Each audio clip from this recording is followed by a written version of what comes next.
Hey guys, Andy Lynn from Align Mold Consulting, and we're on the road, and I wanted to give you all an update on what we've got going on and what we've been learning in the process. We are on our way up to Ely, Minnesota, which is kind of on the border of Minnesota and Canada. We are camping, which is very appropriately timed. We recently began a very large exploratory remediation in our home, and which involves doing some exterior work. I knew I was going to be affected when they started doing the exterior work, but I didn't realize how much. And so this camping trip is super appropriately timed, and while things are fresh in our brain, we wanted to update everybody and teach you what we're learning. So some of you know my story, some of you don't, but I suffer greatly from Lyme disease and mold toxicity. I got sick after I purchased my first house in 2017. I'm still in that same home, and we did a lot of remediation, and I recovered and have been feeling pretty dang good for the last 3 years, and now work as an indoor environmentalist and advocate. However, in the last year, my health started to decline, and as is so typical with environmental illnesses, I just thought, well, maybe it's because I'm working a lot, maybe I'm stressed out, maybe it's this, maybe it's that. In January or February of this year, I went down and visited my best friend out of state and stayed for a week. It was sort of an experiment. I came home and definitely identified that I was symptomatic in our master bedroom. So all my symptoms returned upon, coming home. And then I further experimented by sleeping in a different bedroom, and I definitely felt better sleeping in a different bedroom. So my symptoms have been brain fog, just feeling foggy, inflammation, a lot of shoulder pain, ringing in my ears, all the things. So I had my inspector, who's also my boss. Some of you know I've got a full-time gig as well. It's kind of an internship where I'm learning. And he came out and did some spore trap sampling. We did some wall cavity samples, a lot of things in my bedroom, thermal imaging, moisture meter, and nothing picked up the issue. And the spore traps looked pretty good. Wall cavity samples really didn't render anything. And one of the walls in my bedroom is opened up and has been opened up for quite a while. I suspected that the issue was exterior. So our house was built in 91. We have I believe it's called hardy board. And we had some woodpeckers that just went to town on our bedroom window and created a hole in the wall.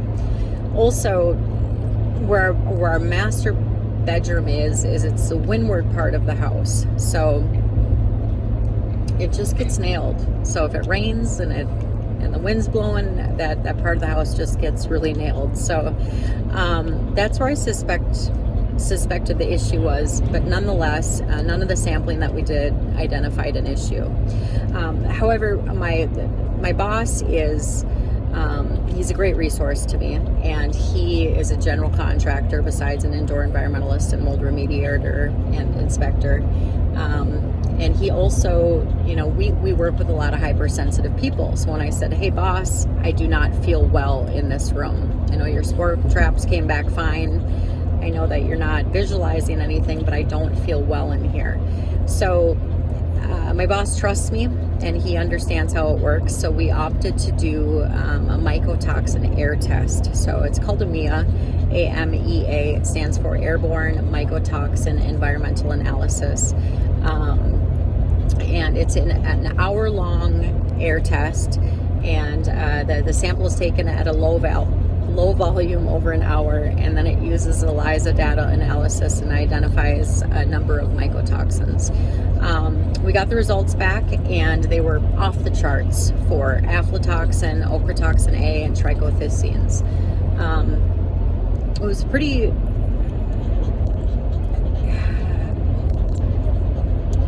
it was reaffirming to see those things, a little terrifying having that data. We've run the EMEA test quite a few times in our practice. I had never seen levels as high as mine. The one that was the highest was aflatoxin, and what's really alarming about that is that aflatoxin is a very documented and known carcinogen affecting liver and lungs. And the previous homeowner of my house died of liver and lung cancer at a very young age. So that was sobering to see those numbers. Anyhow, so we know that we had these high mycotoxin levels in our bedroom, but we didn't know where. And that's the hard part, is sometimes identifying a mold issue in a home is straightforward and it's simple. And sometimes it's not. And there is an appropriate time and place for those big testing methodologies, those expensive testing methodologies, invasive testing. And there's also an appropriate place for exploratory remediation. So that's where we're at. We took out a second home loan with a stupid interest rate. And part of our exploratory remediation efforts are involve residing the house. So we started doing that work on Friday, and where I suspected issues to be and where I was feeling symptomatic in my house totally lined up with what they found when they took the siding off. So the areas where I expected there to be mold, there was indeed mold on the back side of our siding. So our house was built in the 90s. Terrible building practices then. And also, and I've said this so many times, but it bears repeating again, it's really important that your mold inspector is knowledgeable in the building construction side. They should know changing building codes. Know changing building codes, know how to identify building defects from the outside in. Period. I do not have that knowledge. In my younger years, I installed roofing and siding, but I was not a general contractor. So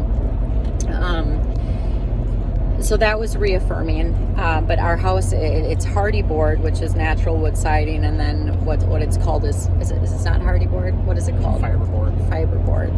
Peter's pulling my camper right now. So, anyways, it's natural wood siding, and then the other side of it it's called buffalo board. The house is not wrapped. It's who knows. So my boss, who is also a general contractor, he knows exterior work. He is an indoor environmentalist. He came out today. So grateful to him, because he is a busy dude, and the house, all the siding's pulled off, and this is really important. So he came out today and evaluated the home with different eyes, because he has different knowledge. You have to understand this. When you're dealing with a home, you have a lot of different disciplines, right? So you have HVAC technicians, you have folks that are involved in waterproofing, general contractors, indoor environmentalists, mold inspectors, right? And they all kind of bring something different to the table. But the problem is a lot of them will lack in other areas. So I know a lot of mold inspectors that are just brilliant. They know mold. They know mold testing methodologies, but they lack that building construction knowledge, and so they miss a lot of things. So, for example, had I just hired a mold inspector that was just knowledgeable in mold testing, they would not have identified this issue in my bedroom.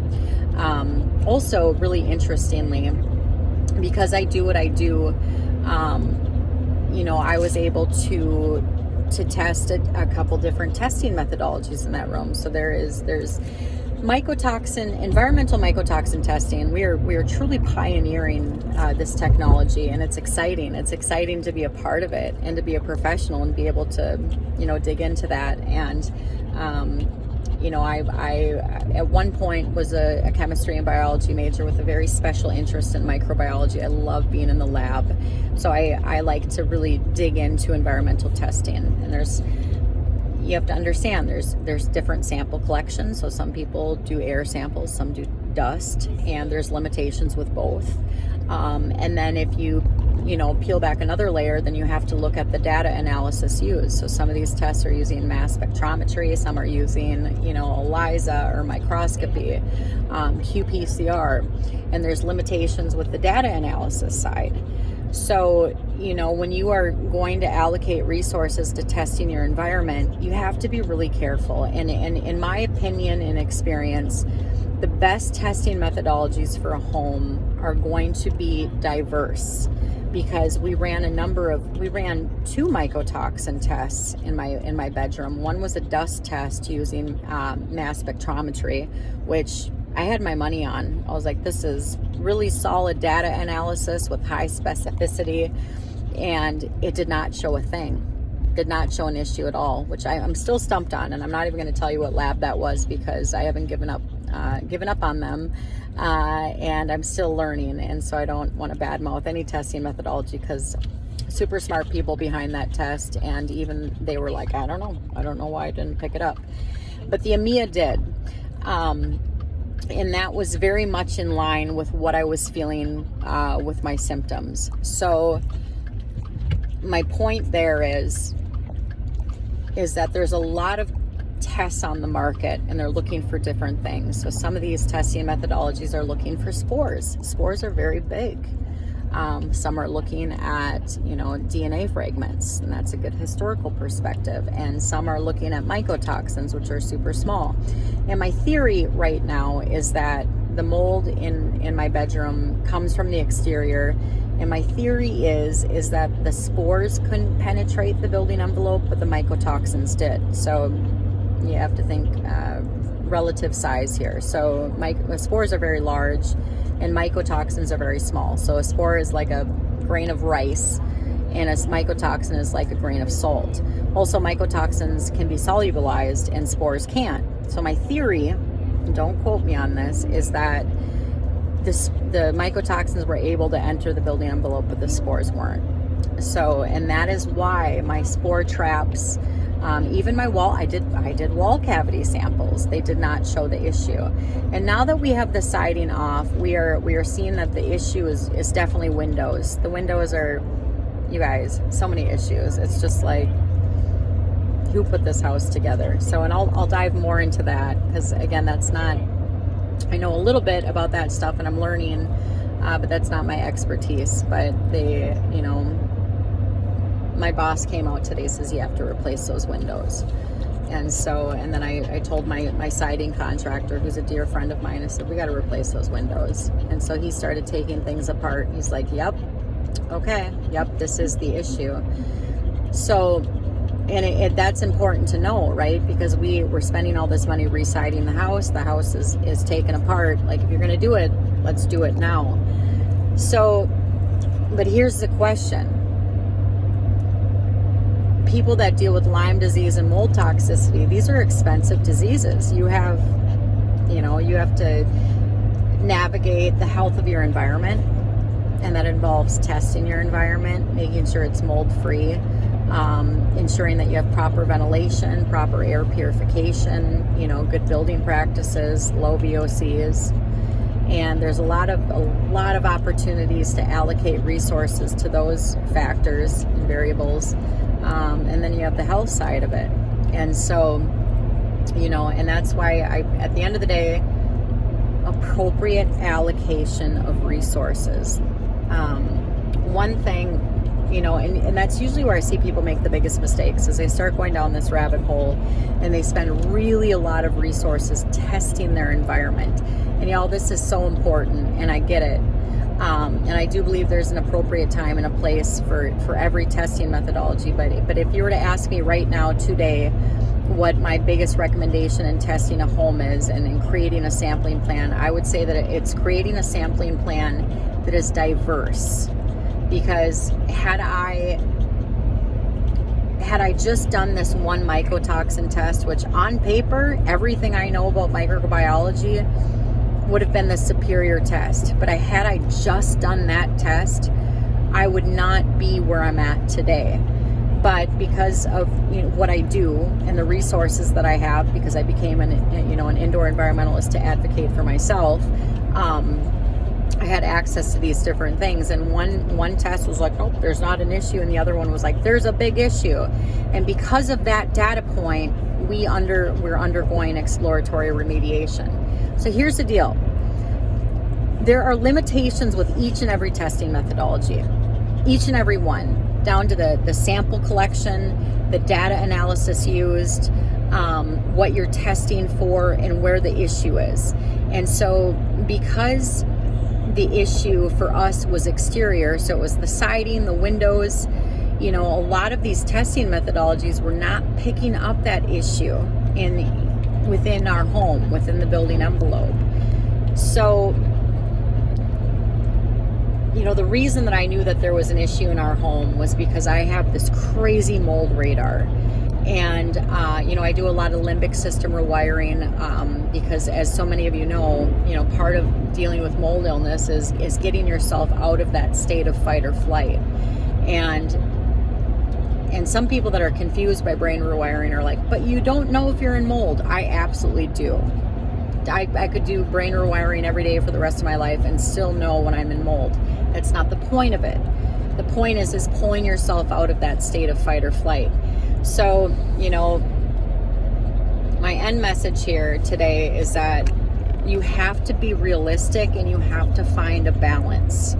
You have to find a balance between being very aware of how you feel in your home and in different environments, and also being aware of those psychosomatic effects and the very real effect that these biotoxins have on our limbic systems.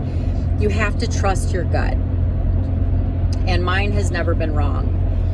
The other side of that is you have to be realistic. I think that there are definitely situations, 100% there's situations in homes where you will not find the mold until you start disassembling the home. So the issues that we're dealing with now, we would not have found without doing it. So there's definitely an appropriate time and a place for exploratory remediation, which is what we are doing.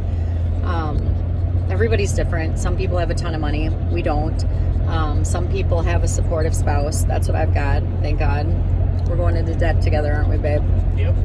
He's pulling my camper right now. Man, am I glad we went into debt buying this camper, because we've been sleeping in it for 6 months. But everybody has their own story and their own strengths and their own resources and limitations, and so you have to be kind and patient with people. And I get attacked a lot because people are like, oh my gosh, I can't believe you're still in that house. Well, we can't move. Also, we know this home, and I feel better in our home than I do in most places. And so you have to do what's right for you and not listen to everybody else, and trust your gut. But you have to be cognizant of your resources. And the last thing I'll leave you with, because I've had 3 clients recently that hired a very, very big name company, and I won't say who it is. But y'all, if you're in the rabbit hole, you know who this company is, and they charge big money for inspections. And they're typically, hold the same certification that I do, which is the CRIE, which is pretty easy to attain. But the big cost in their inspection comes from the trip charge, because they are typically flying from out of state. So people are spending just a huge number of resources hiring somebody capable, I guess, but not, extraordinary to inspect their houses, which, no thank you. If you have 10 grand to test your house, which, by the way, it shouldn't cost that much to test your house, I'm sorry, then you should be implementing a sampling plan that diversifies the sampling methods used, period. So don't spend, 10 to 15 grand hiring a big company that is going to be your advocate. Remember, they're making money hand over fist and paying, crazy amounts to fly them in to do spore traps and swab samples. Because had I hired that company, they would not have identified this issue in my home. I know they wouldn't have. I've read a number of their reports. So you have to know the limitations of the professionals that you're hiring.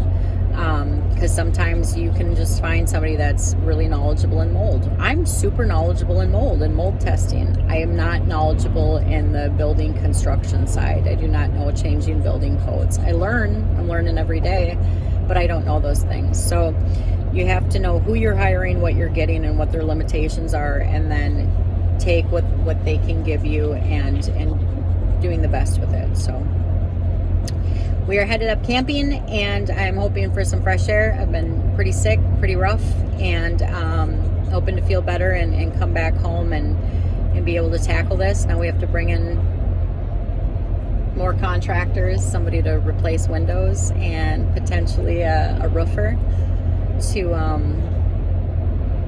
do some spots. It's a mess. It's a big mess, but I'll keep you all updated, and thanks for tuning in today.